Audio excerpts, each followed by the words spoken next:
And as for me, in the first year of Darius the Mede, I stood up to confirm and strengthen him. And now I will show you the truth. Behold, 3 more kings shall arise in Persia, and a 4th shall be far richer than all of them. And when he has become strong through his riches, he shall stir up all against the kingdom of Greece. Then a mighty king shall arise, who shall rule with great dominion and do as he wills. And as soon as he has arisen, his kingdom shall be broken and divided toward the 4 winds of heaven, but not to his posterity, nor according to the authority with which he ruled. For his kingdom shall be plucked up and go to others besides these. Then the king of the south shall be strong, but one of his princes shall be stronger than he, and shall rule, and his authority shall be a great authority. After some years they shall make an alliance, and the daughter of the king of the south shall come to the king of the north to make an agreement. But she shall not retain the strength of her arm, and he and his arm shall not endure, but she shall be given up, and her attendants he who fathered her, and he who supported her in those times. And from a branch from her roots one shall arise in his place. He shall come against the army and enter the fortress of the king of the north, and he shall deal with them and shall prevail. He shall also carry off to Egypt their gods and their metal images and their precious vessels of silver and gold.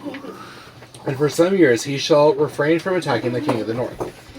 Then the latter shall come into the realm of the king of the south, but shall return to his own land. His son shall wage war and assemble a multitude of great forces, which shall keep coming and overflow and pass through, and again shall carry the war as far as his fortress. Then the king of the south, moved with rage, shall come out and fight against the king of the north. And he shall raise a great multitude, but it shall be given into his hand. And when the multitude is taken away, his heart shall be exalted, and he shall cast down tens of thousands, but he shall not prevail. For the king of the north shall again raise a multitude greater than the first, and after some years he shall come on with a great army and abundant supplies. In those times many shall rise against the king of the south, and the violent among your own people shall lift themselves up in order to fulfill the vision. But they shall fail. Then the king of the north shall come and throw up siege works, and take a well-fortified city. And the forces of the south shall not stand, or even his best troops, for there shall be no strength to stand. But he who comes against him shall do as he wills, and none shall stand before him. And he shall stand in the glorious land with destruction in his hand. He shall set his face to come with the strength of his whole kingdom, and he shall bring terms of an agreement and perform them. He shall give him the daughter of women to destroy the kingdom, but it shall not stand or be to his advantage. Afterward he shall turn his face to the coastlands, and shall capture many of them. But a commander shall put an end to his insolence. Indeed, he shall turn his insolence back upon him. Then he shall turn his face backward toward the fortresses of his own land, but he shall stumble and fall, and shall not be found. Then shall arise in his place one who shall send an exactor of tribute for the glory of the kingdom. But within a few days he shall be broken, neither in anger nor in battle. In his place shall arise a contemptible person, to whom royal majesty has not been given. He shall come in without warning and obtain the kingdom by flatteries. Armies shall be utterly swept away before him and broken, even the prince of the covenant. And from the time that an alliance is made with him, he shall act deceitfully, and he shall become strong with a small people. Without warning he shall come into the richest parts of the province, and he shall do what neither his fathers nor his fathers' fathers have done, scattering among them plunder, spoil, and goods. He shall devise plans against strongholds, but only for a time. And he shall stir up his power and his heart against the king of the south with a great army.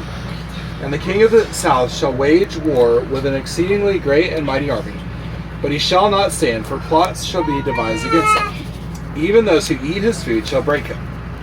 His army shall be swept away, and many shall fall down slain. As for the 2 kings, their hearts shall be bent on doing evil. They shall speak lies at the same table, but to no avail, for the end is yet to be at the time appointed. And he shall return to his land with great wealth, but his heart shall be set against the holy covenant.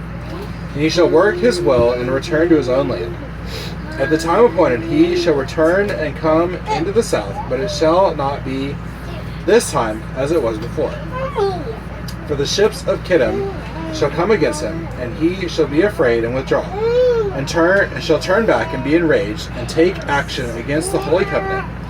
He shall turn back and pay attention to those who forsake the holy covenant. Forces from him shall appear and profane the temple and fortress, and shall take away the regular burnt offering. And they shall set up the abomination that makes desolate. He shall seduce with flattery those who violate the covenant, but the people who know their God shall stand firm and take action. And the wise among the people shall make many understand, though for some days they shall stumble by sword and flame, by captivity and plunder. When they stumble, they shall receive a little help, and many shall join themselves to them with flattery. And some of the wise shall stumble, so that they may be refined, purified, and made white until the time of the end, for it still awaits the appointed time. And the king shall do as he wills; he shall exalt himself and magnify himself above every god, and shall speak astonishing things against the God of gods. He shall prosper till the indignation is accomplished. For what is decreed shall be done. He shall pay no attention to the gods of his fathers, or to the one beloved by women. He shall not pay attention to any other god, for he shall magnify himself above all. He shall honor the God of fortresses instead of these. The God whom his fathers did not know he shall honor, with silver and gold, with precious stones and costly gifts. He shall deal with the strongest fortresses, with the help of a foreign god. Those who acknowledge him he shall load with honor. He shall make them rulers over many, and shall divide the land for a price. At the time of the end, the king of the south shall attack him, but the king of the north shall rush upon him like a whirlwind, with chariots and horsemen, and with many ships. And he shall come into countries, and shall overflow and pass through. He shall come into the glorious land, and tens of thousands shall fall. But these shall be delivered out of his hand, Edom and Moab, and the main part of the Ammonites. He shall stretch out his hand against the countries, and the land of Egypt shall not escape. He shall become ruler of the treasures of gold and of silver, and all the precious things of Egypt. And the Libyans and the Cushites shall follow in his train. But news from the east and the north shall alarm him, and he shall go out with great fury to destroy and devote many to destruction. And he shall pitch his palatial tents between the sea and the glorious holy mountain. Yet he shall come to his end, with none to help him. This is the word of the Lord. Thanks be to God.